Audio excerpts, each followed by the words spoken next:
welcome, Markus. Thank you for coming to talk about my paper in KEI's flagship journal, Korea Policy, which you can see, the issue of which you can see here. And for those who are watching online, we'll post a link to my article, the title of which you can see behind us, Rhetoric versus Reality, Seoul and Washington Strategic Alignment on Taiwan.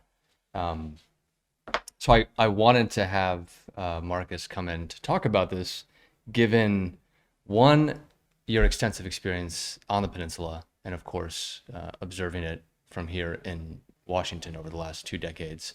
And since you retired, the projects and reports that you and your team have been producing at the Atlantic Council are germane. I think they're really ahead of anything else that I see in the public sphere, and are very germane to some of the themes and questions that I raise in my paper.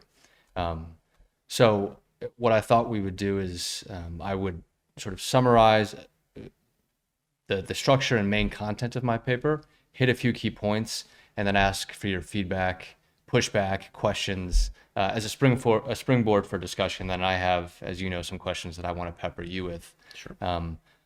Based off of some of the key themes in the paper. And so in the paper, what I do is I examine how Seoul has, and we've all been observing this, gradually adopted a more outspoken public position regarding the importance of peace and stability in the Taiwan Straits, and how they've framed this in increasingly expansive terms as a regional issue, a global issue, and I think notably directly linking it to peace and stability on the Korean Peninsula itself, which is an inversion that, to my knowledge and tracing of documents, is the first I've ever seen.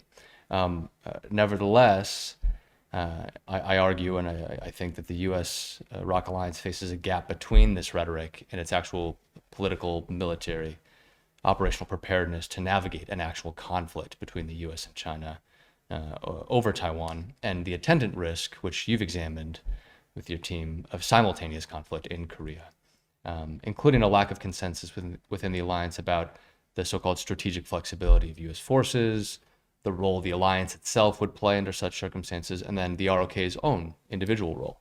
And so in the paper, I examine these issues in several sections. And the first one, this was much longer in my first draft, so I had to cut it down considerably. But I briefly provide context by looking back at the 2006 U.S. ROK understanding on the strategic flexibility of U.S. forces, which was, as you know, and I think most people know, left deliberately vague, but it was in a context of alliance tension and disagreement that ended up catalyzing a broader joint vision study, which would then produce the 2009 joint vision statement, this reconceptualization of the alliance, and not just beyond its traditional military and security components, to include political, economic, people-people ties, but also to expand the aperture of the alliance itself from a narrow focus on the peninsula to the broader region. In the next section, I focus on the reemergence in the late 2010s, particularly among U.S. officials, discussions about USFK's potential regional use and pressure and prodding by Washington on Seoul to embrace a wider role for the alliance, sort of consistent with the joint vision statement. And this is, of course, amidst worsening U.S.-China relations. In the next section, I show how, in the context of Russia's war in Ukraine, and notably increased tensions around Taiwan itself, Pelosi's visit, etc., the USFK officials, other U.S. officials begin to speak, again, continue to speak about the importance of a potential regional role for USFK, and in some more detailed terms. But then I also trace the key turn in Seoul's own signaling under the Yoon administration, who, as I alluded to before, has gradually aligned its strategic signaling toward Taiwan, not only in, and embraced the Indo-Pacific concept as a whole, not only in bilateral and trilateral documents, but in its own unilateral Indo-Pacific strategy document. And then finally, I conclude with a few interconnected risks related to the shift in strategic signaling that I examine in the paper. And I highlight reasons for Seoul and Washington to really start to enhance their communication about these complex challenges, and also proceed really deliberately and with caution. And so before asking for your feedback, I wanted to touch on just a few key points in the paper that I think propel the analysis and are critical for anybody looking at the alliance in sort of a broader picture. So looking back a decade, over a decade, almost 2 decades now, to the joint vision statement, it's really been critical to advancing the alliance beyond those growing pains in the mid-2000s. And I already mentioned this, by establishing this strategic alliance concept or framework. And that this joint vision statement helped temper some of the differences at that time by nesting them in this larger strategic framework, but it did not do away with them. And ironically, I argue that actually the very terms of the strategic alliance concept require the allies to confront these differences, especially as the ROK takes on more of a role on the peninsula, builds its capabilities, and as the environment and U.S.-China relations have worsened, and the security environment on the peninsula has also worsened as well, given North Korea's expanded capabilities. So the alliance, though the alliance has increased, has shown greater rhetorical alignment in the ways that I mentioned. I didn't mention the specific documents here, but I traced them in great detail in the paper. Genuine strategic commitment and institutionalized operational planning is a totally different thing, rhetoric and joint statements aside. And so these are some things I touch on in the paper, and this very much overlaps with the reports that you at the Atlantic Council have been producing. But Seoul, the alliance already has to grapple with the fact that North Korea's own advancing capabilities are already making the U.S. security guarantee and existing consultative mechanisms and the alliance's posture somewhat ineffective on its own terms, especially if current trends continue in the next 5 to 10 years and the risks of strategic deterrence failure increase. But simultaneously, of course, Washington's growing focus on China and a potential crisis or conflict over Taiwan, it just further reduces Washington's capacity to fill its commitments. Right? Even if it's believed credible, its capacity is much diminished. And so particularly if there is a simultaneous conflict, right? U.S. forces that would otherwise have been slated to go to the Korean Peninsula in a crisis are diverted elsewhere. And additionally, there could be pressures to pull certain forces from the peninsula to address the conflict over Taiwan. And of course, this puts increased pressure on Seoul, not just to provide support for this potential contingency, but also it puts an even greater burden on its need to uphold deterrence and defense at home. So it gets pulled in both directions. So its capacity issues get exacerbated as well. And of course, in this context, and I know this is something you've looked at very closely, North Korea could perceive the alliance's apparent shift as a way on China or Taiwan as a way to opportunistically aggress or test the alliance through lower level acts of aggression in the shadow of its increased capabilities and declaratory policy. And one thing I point out in the paper, if Washington's main focus in that moment is more to restrain Seoul in the event of a lower level act of aggression, which it has in the past, and less about taking punitive action against Pyongyang, this could expose fissures in the alliance just as they're trying to stand up and sort of build up the new consultative architecture under the NCG. This would, again, further erode questions of U.S. credibility in Seoul's eyes and increase Seoul's own need not only to redirect its attention at home, but lessen its appetite to contribute more to a regional contingency. Alternatively, of course, is that depending on how the alliance responds in such a scenario of North Korea opportunistically aggressing, it could lead to an escalatory cycle, again, which you lay out in your own reports for the Atlantic Council, leading to potential deterrence failure, and then not just horizontal but vertical escalation, including potentially the risk of limited nuclear use. So in this context, despite the fact that U.S. FK commanders, U.S. officials are talking about a wider regional role, the Yoon administration and South Korean officials have leaned rhetorically more into aligning messaging on Taiwan or the Taiwan Strait.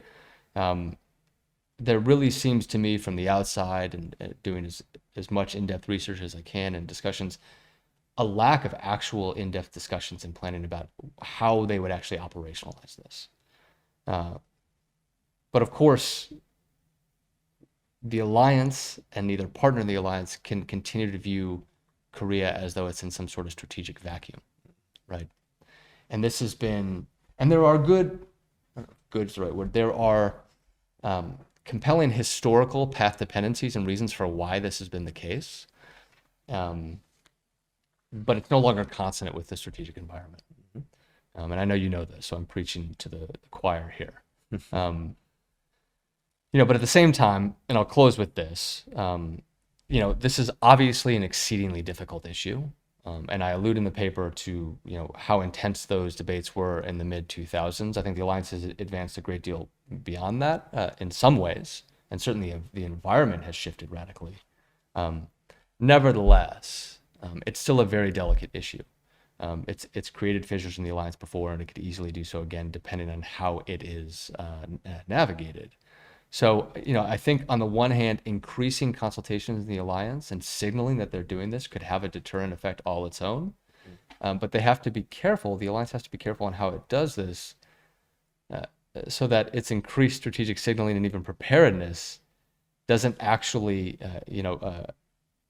such preparations don't actually catalyze the very security dilemmas that they're meant to deter and to mitigate. And this is always a balance, of course. But I don't think it's one that should prevent the alliance from beginning to have these more difficult conversations. And so I said I would go for 10 minutes. I think I might have exceeded that. So I'll stop now, and I really want to have your thoughts on the paper and then use that as a springboard for other questions, as I mentioned, that I have for you. Well, Clint, I really welcome this opportunity, and I really appreciate you drawing me into this conversation and highlighting the work that we've already done in this space. And of course, we had those two main reports that you mentioned, the one about simultaneous conflicts and limited nuclear attack, and then the one about deterrence crumbling on the Korean Peninsula. So they're both sponsored by our friends in the Defense Threat Reduction Agency Strategic Trend Research Initiative. And so, of course, not speaking on behalf of the U.S. government, and just because they sponsored the study, it doesn't represent necessarily their views. And then, of course, a lot of other work, I've been doing in this space as well. And so I just wanted to say that up front that, of course, this is just my personal perspective. But I'd like to start actually with where you ended. And that is the concern about if you speak about these things, they may come into being, right? And personally, I think that view is a bit overblown. And I understand it, and there's some logic to it, but I think we kind of risk being in this trap of, when it comes to the Korean Peninsula, China being the threat that shall not be named, like Lord Voldemort in Harry Potter, right? And as though that naming China is going to draw China in. The fact is, China's already there, and China itself has gotten so involved in Korean Peninsula security affairs. And yet it has done so in a way where somehow we're afraid to mention it. And when I say we, I'm talking broader, people in the U.S. and particularly I think in the region in the Republic of Korea. And so one of the key conclusions, one of the key recommendations of those two reports that you referenced was the need to really confront this issue head on and move the so-called Overton window, the acceptable range of discourse on this question. And it's pretty clear, actually, that the publics particularly in Korea, but even in the United States, are actually very well aware of the type of threat that China poses, and that particularly in the Republic of Korea, I think there's a very strong set of polls that indicate that public opinion has really shifted in the last few years to view China, rightly so, as a threat. And so I feel like a lot of times the political discourse is behind where the people actually are. And I think it's time for leaders in the United States, in the Republic of Korea, other states in the region, to show leadership and really help move this conversation more into the acceptable space, as opposed to just being spoken of in hushed tones, behind closed doors.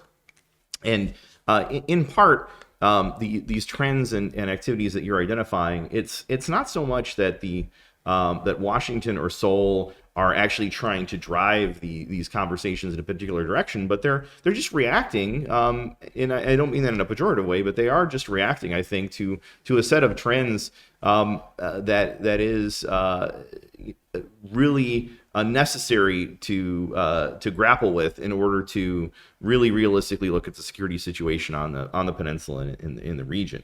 And so, in some cases, this is even over, I would say, a degree of reluctance by some of those leaders, and particularly some leaders in South Korea, really openly sort of admit this. And so when you talk about the changes in language about the way that the Taiwan Straits is discussed and these sorts of things, I find it interesting that actually some of this language starts to come in during the Moon administration, right? When, of course, we know that the Moon administration was much less inclined to view China as a threat, came into office actually hoping that even North Korea would not be as much of a threat, and certainly inclined to view the PRC potentially as a positive actor. But by the time the Moon administration left office, there was already on the books a whole series of documents and joint statements and these sorts of things that really did indicate that the ROK government was grappling with the idea that China is posing an increasing security challenge, and that the threat to Taiwan is not completely separate to a national security threat from South Korea. Not nearly as explicit, of course, as the way the Yoon administration has been. Sure. Certainly the reluctance on the trilateral side was clearly there, of the not wanting to move toward a tighter ROK U.S.-Japan security cooperation as a means to counter China, which I think is much more the Yoon administration, a central element of their approach. But it's something that, again, I think has been driven not as an initiative from Seoul or from Washington, but just an increasing inability to sort of ignore the fact that the ground is shifting, right? And I would say that a lot of the work that we did in those studies was looking at the biases and how to overcome them, right? And so I do think that there has been a certain bias against addressing these issues, in part because of what you raised about the sense that if you talk about them, that will increase the chance that they come into being.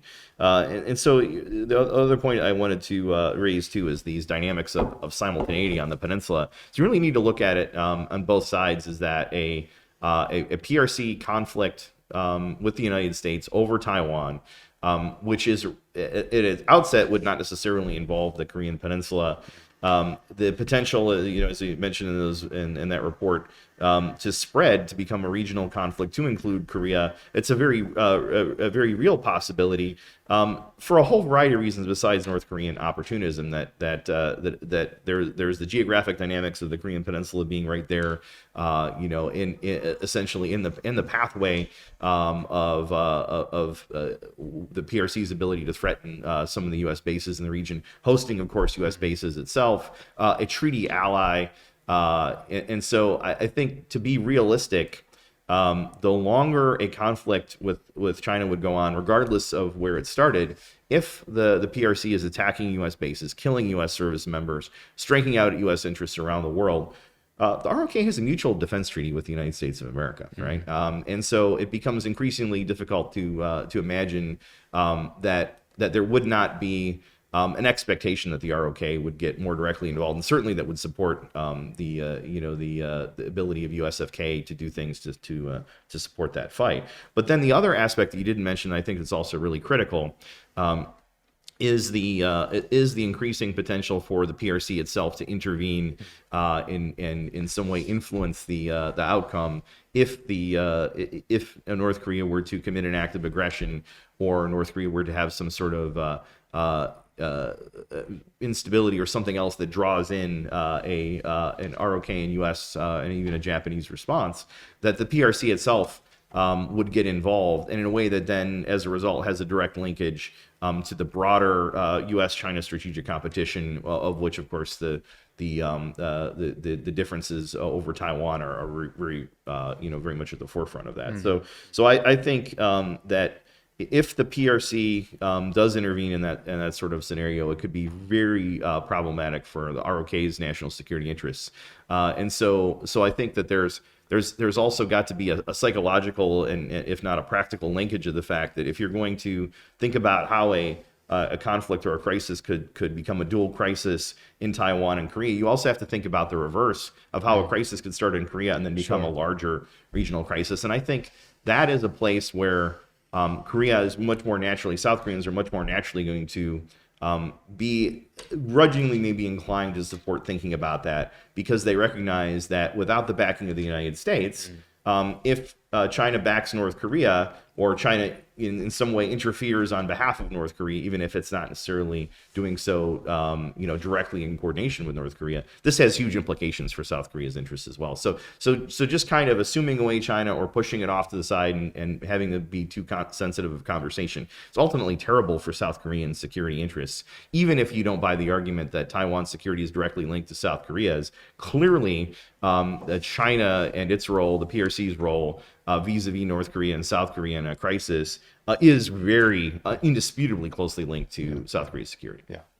So yeah, of course, like I said, I had all these questions, but now your response is just, as I hope this would do. No, this is great. This is exactly why I wanted to have this conversation. So, I effectively agree with a lot of what you said.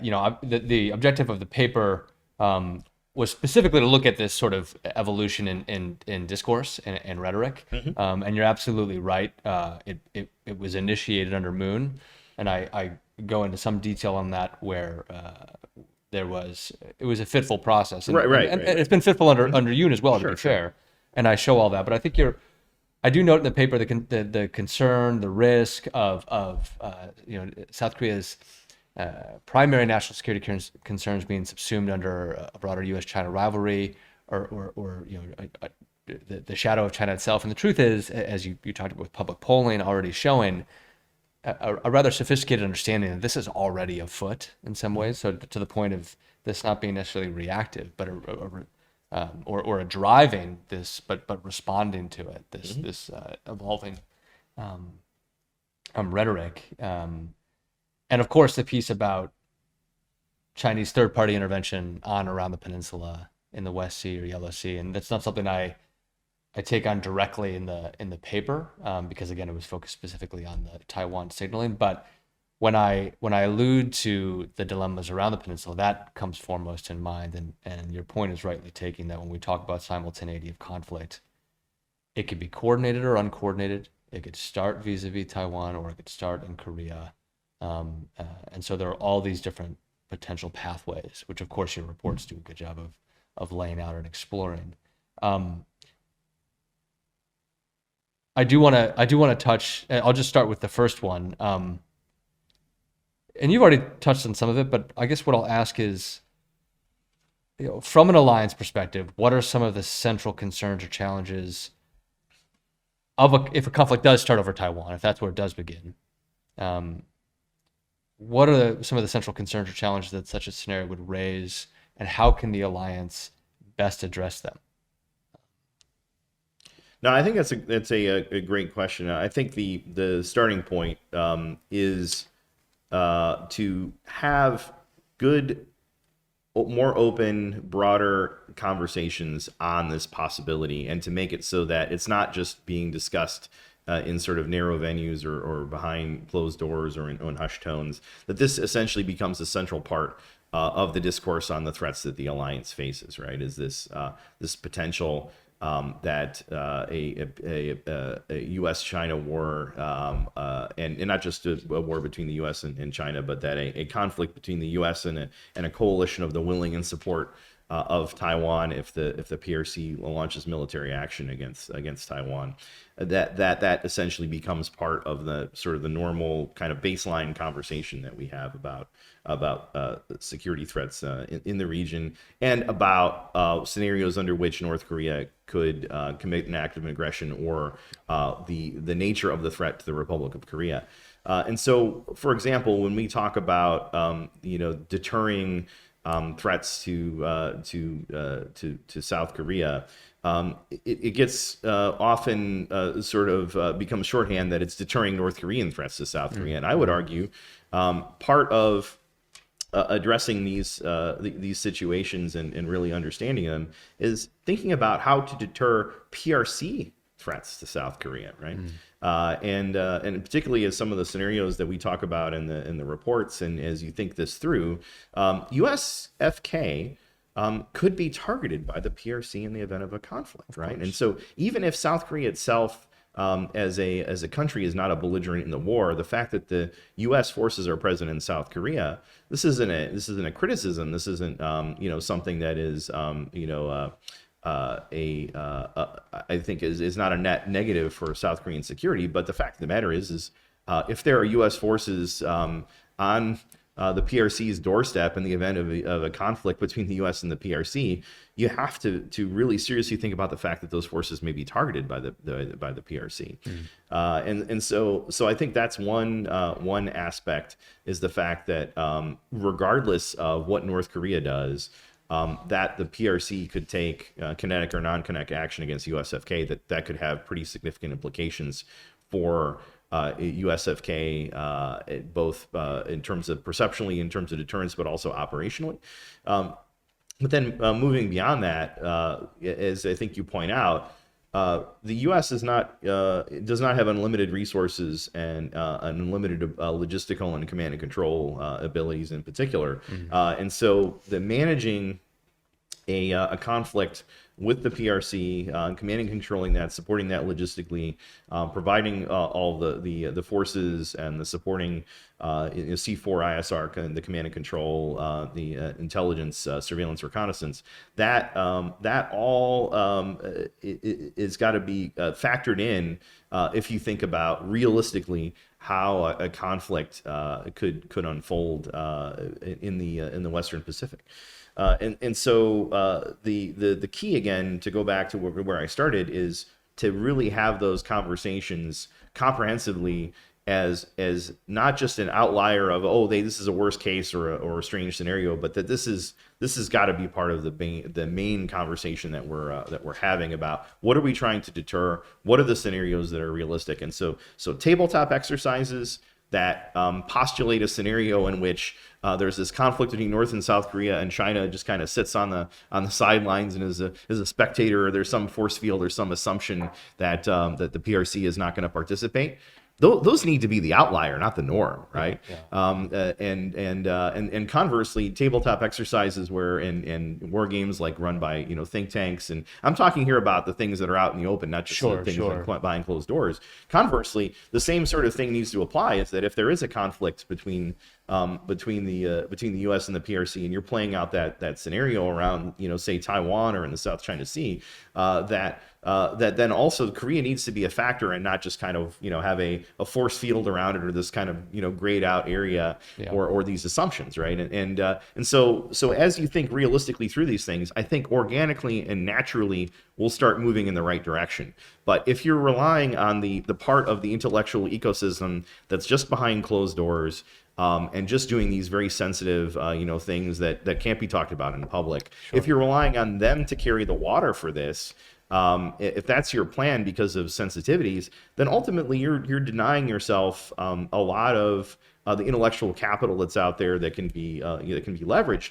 but also you're creating this artificial situation where there's a huge disconnect between what you're talking about in security space, what you're planning for, what you're preparing for behind closed doors, and what you're doing in public. And so the idea that somehow we could solve this by doing it, just keeping it very quiet, that's not the solution, right? I mean, now obviously you don't want to talk the details about how you're going to allocate forces or how you're going to maneuver or the logistics, but as the reports make it very clear, part of the biases that we're facing are because of the larger conversations about these sorts of issues that wall off or assume away certain things, but that infects the thinking of everybody involved, unfortunately. And so I do think practical tabletop exercises, the way we think and talk about scenarios in open forums, in track 2, track 1.5, engagements, I think that's really critical to really grappling with this problem in a more realistic way and changing how we as Americans, our Korean allies, others in the region think about these issues. Yeah. I like to, you brought up the mutual defense treaty. I mean, the language of the U.S. South Korea mutual defense treaty itself. I know, again, words on paper is one thing, how people understand and actualize it is another. Do indicate rather expansive responsibilities on the part of South Korea, specifically the Pacific area terminology, right? An external attack on either country's territory or administrative territory under their control, which means U.S. bases and facilities, not just in Korea, but in Japan, in Guam, if we're taking the Pacific area terminology literally, right? So, that's an ongoing conversation, but And I joked with you before we started. I don't know if this was your report seeping into the discourse and alliance documents, but and I have a piece with our research intern Ju Young coming out comparing the 2019 and recent 2023 defense vision, U.S. ROK defense vision statements, and it does talk about deterrence on the Korean Peninsula and preventing strategic deterrence failure. That might not be the exact language from hostile actors, including North Korea. So the implication is, I mean, this is plural language. The implication is very clear. Right. And they talk about adversaries also in the region. This is new language. And I think, if I'm not mistaken, you in one of the recommendations in one of your reports, not having to name China specifically, fine, but having language that indicates deterrence on the Korean Peninsula as being more broadly defined beyond just North Korea. And that's a starting point. So congratulations, you've gotten your ideas in the documents. So I don't necessarily want to spend too much time on this because you've kind of alluded to it. I asked in a question, you talked about ways that the alliance can start to do it, TTXs, also not siloing off the closed door discussions from the broader public, but actually finding a way to break down those barriers, so to speak. What is your read? And there are limits probably even to which you want to talk about this, but to what degree is what is the level and nature of discussions about I say this scenario, but these different scenarios within the alliance as we sit here? It's my understanding, and I mentioned this in the paper, I'm on the outside, that these discussions are incipient at best. They're fledgling at best. And so what is your read on where those things stand? Yeah, no, I think it's a great question. And again, to be fair, as you point out, it's difficult to speak to things that are kept behind closed doors for various reasons. And that, we should not assume that just because we're not seeing something going on in public that action isn't being taken. I always say that, right? Yeah. So, but conversely, I mean, the larger point is that if it is not showing up in the larger discourse, in the public space as part of our both our narratives, but also these alliance conversations that do take place in public, and that are the people who are not government officials, outside experts, people like you and me. If they're not talking about it, then there's a key piece that's missing. And so I mean, I would like to focus most of all, rather than on trying to to speculate or influence on what's going on in behind closed doors, and talk about, hey, this is an alliance of two democracies, and so at the end of the day, the people of those countries need to believe in and be a part of the larger conversations about what the alliance is focused on. And particularly, like I said, it's important to recognize that there's an element of all of this that relates back to the institutional and individual biases, right? And so I feel like, regardless of where we're at in terms of thinking or talking about particular aspects of it, that until we've really broken through those biases, that the conversation has not gone far enough, right? Yeah. And by biases, I mean the biases against like really looking at this possibility of a simultaneous conflict, and really looking at how the security of Taiwan is related to the security of South Korea. Yeah, and biases on both sides, obviously. Absolutely. Right. Yeah. Different institutional and cognitive biases, right? Yeah. So one thing I want to ask, though, and I put this in one of my questions, is so if USFK is reimagined or restructured for out of area contingencies, how does it affect the or influence the division of labor on the peninsula? Our current combined is the CFC. Is the current combined architecture suited to navigate this, especially when we think about OPCON transition is still a process that's afoot, and South Korea, their own capability developments. Is the current command architecture on the peninsula, as well as looking at USFJ and the Japanese SDF relationship in Japan, are these consonant with, is this posture and these command relationships consonant with the current environment? or do they need to evolve? And secondly, just to add on to that, Sure. I mean, you note, and I agree with this in one of your reports, that inertia and sort of shifting policy trajectories have led to the current posture being what it is. And this includes the command architecture. And this is something I've looked at quite closely. There are really high economic and political costs to changing that, particularly in peacetime. It's often some sort of crisis that focuses policymakers' attention on the needs to change it. And in that instance, it could already be too late if we're waiting for a crisis to change this. So, or to rethink these command relationships. So I guess it's a two-part question. Are the current command arrangements consonant with the conditions? And how is it possible, when you talk about political will being necessary, how is it possible to really evolve these in a more forward-thinking way when the economic and political costs are so high to do so? I mean, how can we, this isn't a new thing, and this is a long-standing issue. How do you evolve these institutions that are so historically path-dependent and the psychologies around them in peacetime? Sure. Right? How do you do that? Yeah, so I'll address the first part, head on, and I think you know well my answer to this is, yeah, the existing C2 structures in Northeast Asia and the Alliance C2 structure is not designed for the threats, the challenges that we're dealing with today. As we mentioned in the one report about the crumbling of deterrence in the Korean Peninsula, it's not even set up, even if you just consider North Korean isolation. Even for Korea. Even for Korea. Exactly. But then when you consider the regional factor, yeah, it's really problematic. And to be fair, this is a view that I think is increasingly, broadly held in a lot of sectors. And the big question is, okay, what do we replace it with, right? And that's probably the harder part. And then also it's related to what's going on in the bilateral structure with the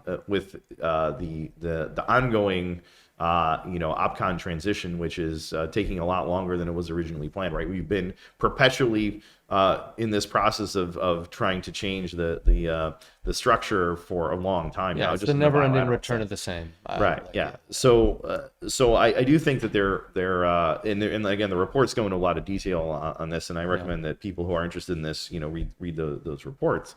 But there it does have to be realigned, recalibrated to really be able to deal with the potential for simultaneous conflicts, for the potential for limited nuclear strikes, how that would fit in to alliance responses, and then also looking at these cases, as you alluded, I think in your opening comments, that go beyond this very limited provocation where there's just something small scale that the ROK can deal with unilaterally, something in between that and then the going to the full alliance wartime command structure where you're fighting under a combined forces commander or the successor. I was going to ask specifically about this. Yeah. So and in particular, I think the reason why this is so. And I don't think the economic costs of changing the C2 structure is really the issue. I mean, I think that, there's non-zero costs if you stand up a new headquarters, but maybe you can fold in, existing headquarters. Maybe you have to build some new facilities and, change some C2. But it's a political cost. Excuse me. That's the understanding. And there are political and economic, but it's the political. It's more the political. It's more the political, right?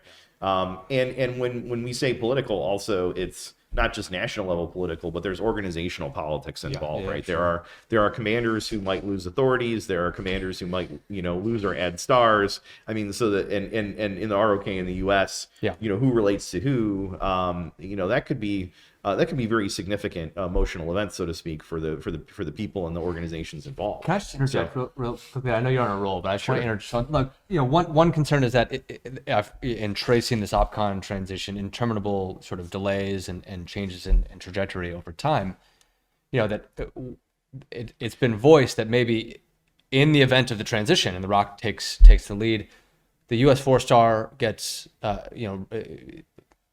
goes away and it's a U.S. 3-star maybe, and this itself could undermine reassurances to the ROK, right? But actually may be, depending on how the command structure is evolved, conducive to better deterrent effect against North Korea, depending on how it operates.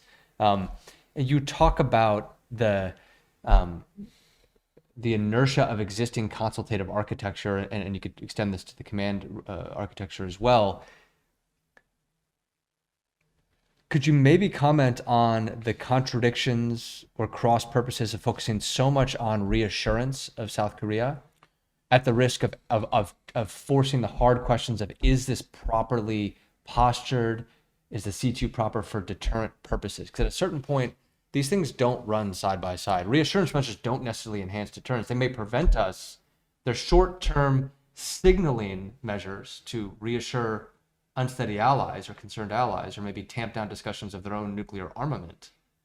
But they're not actually forcing hard questions about, is this consultative structure, are we just piling new consultative mechanisms on top of old that aren't really forcing the hard questions of rethinking this? No, that's fair, and you raised a really good point. And so this has actually been a recurring theme in our work, and I want to emphasize it's not just the Korean Peninsula. As we get feedback all the time in the workshops that we run from various allies and partners, that they do recognize that a lot of the effort is made to reassure them that may actually be working at cross purposes with actually enhancing deterrence of a given adversary. And so this isn't just the case in the ROK U.S. alliance. I think to the broader point of looking at in the past question, I think I can tie these two together about sort of how do you get this sort of dramatic change in a C2 structure absent a crisis. I do think the operational, as you're alluding, the operational controlled transition, wartime OPCON transition could actually be because we are having to make changes to the C2 structure anyway to accommodate this, or at least to some of the processes and mechanisms and the mindsets. This could actually be a moment of opportunity. But this whole, to finish the thread on that question before I go back to finishing the answer to the first one, this whole problem about so much investment in reassurance versus looking at what will actually deter the adversary, to me is indicative of the bias is actually the number of people involved who think deterrence is very strong, but think reassurance is the problem, right? And so I think part of the core issue here is that the vast majority of people who look at North Korea see a state that is economically weak and that militarily can do a lot of damage, but at the end of the day, they don't see a way that North Korea can win a war. So why would it start one? And I think it's a very simplistic, sort of view. And we've talked before, and we've seen in the reports, the reasons why North Korea very rationally could believe it could start a limited conflict that would achieve some ends for it, and then get to an end state that allows the regime to survive. So the point is, I think there's an overconfidence in the level of deterrence. And well, if only our allies understood our capabilities and our commitment, and if their publics really understood, then they would be satisfied with the state of deterrence. Right? I find this that's worrisome. Yeah. I would go a step further and find it somewhat ridiculous, because I think if anyone understands the upper range of U.S. capabilities, it's North Korea. They look at this very closely. They understand the highest rung that we're able to bring, and we make very clear what that is. But they know this. They've been cognizant of this since the Korean War. You talk in your report, and I'll try to make this short because we're getting to time, but the dichotomy, you already mentioned it, between how the alliance as currently constituted is, we're not even talking about Taiwan anymore, is postured for, ROK-led, this is before OPCON, before transition to CFC, ROK-led self-defensive measures against some sort of North Korean provocation, or transition to CFC full scale. But that vast internal area between, that they need to find a way to, and this is maybe rethinking the peacetime wartime dichotomy, but rethinking joint operations and combined operations in that space. But they have to do so with existing forces on pen and anything that you can quickly bring to bear. Right. Do you think this effort, the tailored deterrence strategy has been revised according to official documents, right? And to be more flexible, the language indicates that they are, of course, thinking hard about this and trying to fill that space. I'll just, where do you think they're at with that? Because that seems to me the crux of the matter. North Korea, as you said, I agree, they're not going to try to aggress in a full-scale blitzkrieg Korea War style effort to reunify the peninsula, but to opportunistically escalate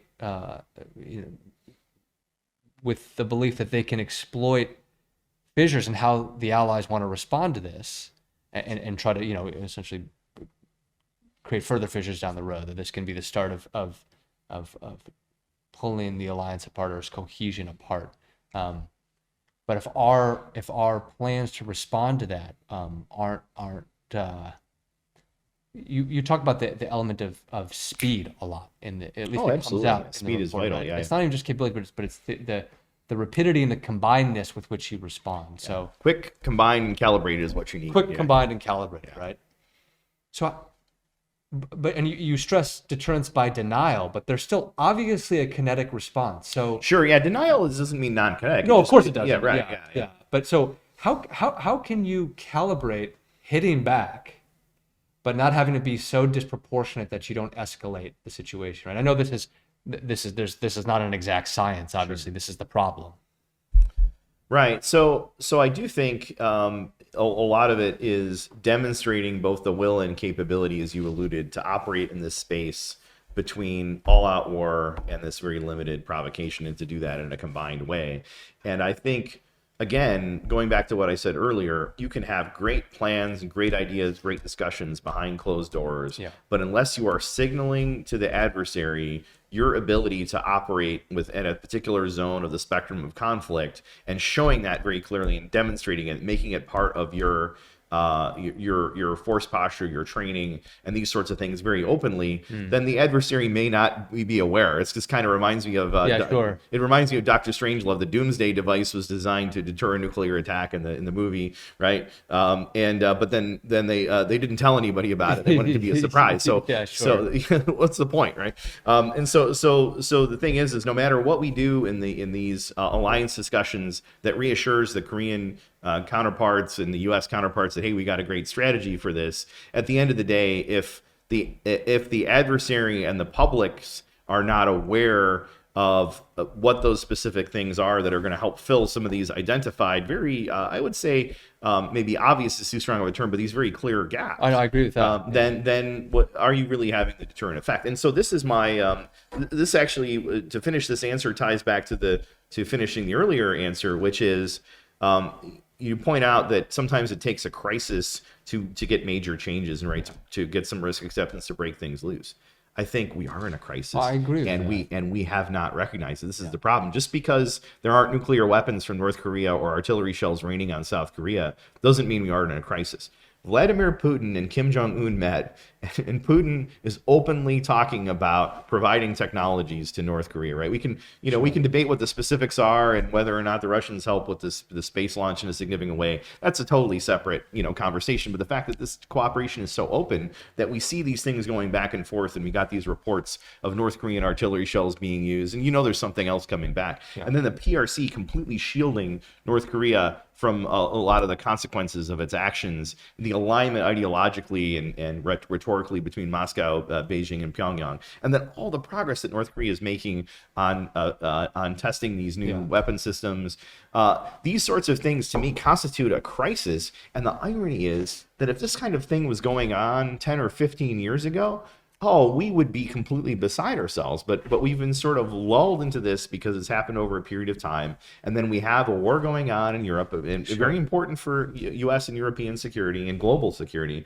We have this conflict, in the Middle East as well, and not just confined to the Gaza area. We have U.S. warships shooting down missiles, that are flying hundreds of kilometers. So it's understandable that it's hard to get people to focus on this. But make no mistake, it's a crisis, and one that, even though people are not dying outside of, say, the borders of North Korea on a daily basis, the point is that this is a conflict that hasn't erupted into open warfare, but you see that the gray zone conflict is going on in the Taiwan Strait, in the South China Sea, in cyberspace, and then of course on the peninsula. Every day with the CMA, being rolled back, the potential for this to explode into some actual violence and some death and destruction is very, very real. But there are just so many Americans I think, that are lulled into this sense that, hey, that we've kept the lid on things, we have more time, we got to focus on these other things,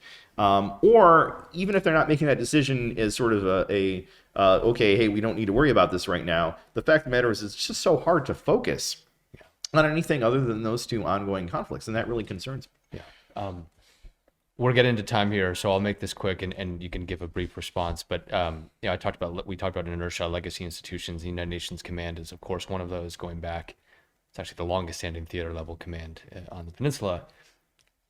So, as we said, the Korean Peninsula is not in a strategic vacuum vis-a-vis Taiwan or anything else. You've talked about the interconnectedness of security in Europe with the Indo-Pacific. I talked about how this connective tissue has been deliberately threaded in response to developments.